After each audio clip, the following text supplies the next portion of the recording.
Pessoal, bem-vindo à continuação da aula Princípios do Direito, né? Princípios gerais do direito, princípios constitucionais, diferença entre princípios e normas.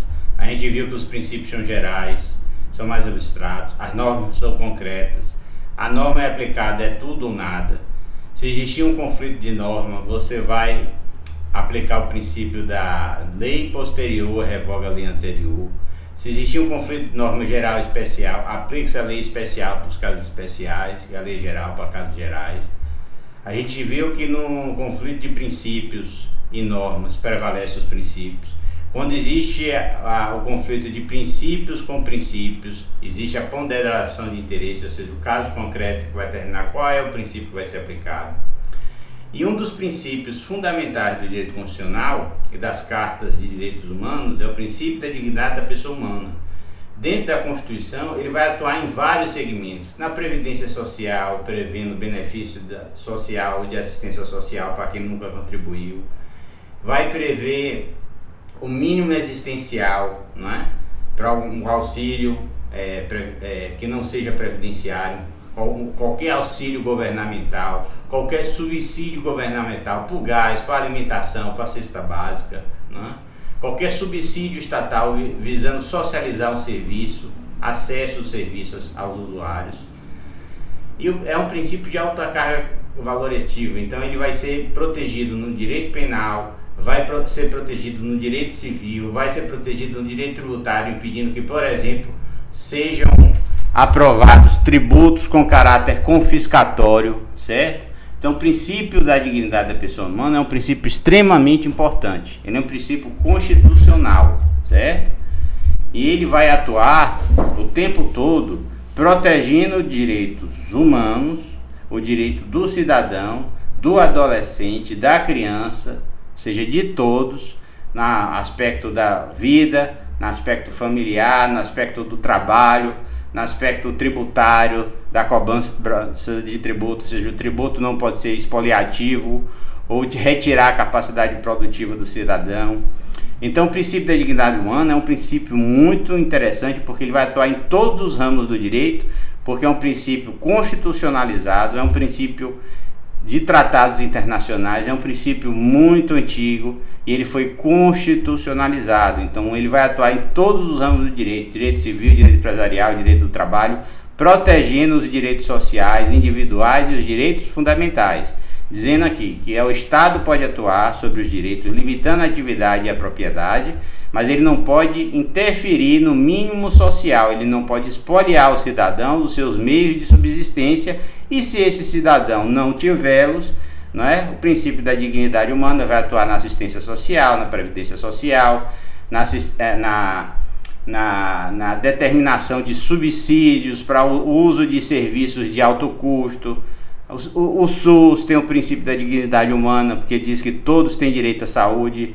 A educação é baseada no princípio da dignidade humana, porque todos têm direito à educação. Então, o princípio da dignidade humana, veja que ele permeia vários direitos constitucionais: direito à educação, direito à liberdade, direito à saúde, direito à segurança pública, direito ao convívio social.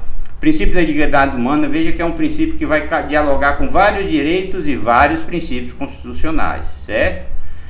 Então, o princípio da dignidade humana, da razoabilidade, da proporcionalidade da atuação da administração pública, né? E o da prioridade absoluta do direito da criança e do adolescente frente ao direito dos adultos, né? Por que isso? Porque o adulto pode reclamar, pode atuar, pode se articular, e a criança é refém, não é, da sua incapacidade. A criança precisa de um adulto, do mais velho, para protegê-lo. Então, a criança sempre vai ter preponderância nos seus interesses. Lembra que eu citei isso? Ele tem o direito do pai e a mãe conviver com a filha ou com o filho, mas caso esse direito possa representar para a filha ou para o filho um prejuízo emocional, psicológico, à sua integridade física e mental, o direito da criança vai se sobrevaler e o direito do pai vai diminuir, certo? Ou vai ser controlado, supervisionado. Então, reconhecer a dignidade da pessoa humana implica que se tome o indivíduo como aquilo que há de mais importante, que merece ser amparado com o mínimo existencial em prol de uma vida digna, não podendo ser confiscado. Veja que ele vai proteger, por exemplo, que tributos sejam muito altos, não é? Ou desarrazoados ou desproporcionais, são outros princípios constitucionais. Toda atividade administrativa de limitação de direitos, criação de obrigações tem que ser razoável e proporcional, não pode extinguir a liberdade individual, extinguir os direitos individuais, o direito de ir e vir, liberdade de expressão, a liberdade de livre iniciativa, de formar família, de escolher como educa os filhos, né? O Estado atua como garantidor e não como interventor em várias esferas da atividade privada, certo? Então a atividade administrativa tem que ser razoável e proporcional. Quando ele vai limitar direitos, ele vai limitar a propriedade privada. E quando ele vai cobrar alguma taxa, algum tributo, ele tem que preservar o mínimo da dignidade humana, e se esse ser humano, se esse cidadão não tiver, ele vai ser amparado pelo Estado através dos programas assistenciais, né? Por exemplo, o benefício de prestação continuada, é um benefício dado para quem não tem sustento, não tem família, e se não receber do Estado vai morrer de fome, não é? Vai virar mendigo, vai ficar numa situação periclitante do ponto de vista social e de proteção. Então, o mínimo social, o mínimo da dignidade humana, vai atuar no mínimo social do benefício de prestação continuada, vai atuar na cobrança de tributo, taxas e tarifas, ela tem que ser módica, ela vai atuar em várias frentes do direito civil, empresarial, tributário, trabalhista, não é? Mas sempre onde tiver uma pessoa hipossuficiente, o princípio da dignidade humana vai estar atuando, certo?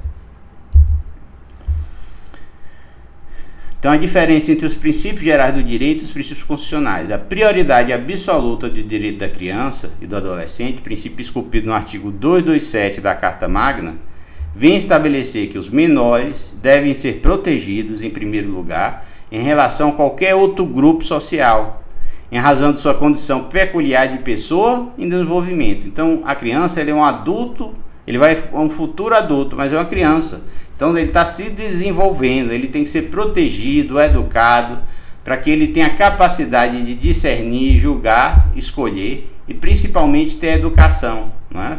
Para que ele tenha igualdade de oportunidade, ter saúde, direitos para que ele possa se desenvolver como cidadão, certo? Então, pessoal, com isso a gente finaliza a nossa aula de princípios do direito, onde a gente viu princípios gerais do direito, princípios constitucionais, diferença entre princípios, normas e regras e, finalmente, alguns princípios gerais do direito, como o princípio da boa-fé objetiva, da obrigatoriedade do contrato, não é? Da presunção das relações da boa-fé, da administração pública. Então, esses são os princípios gerais do direito. E com isso a gente termina a nossa aula e até a próxima aula.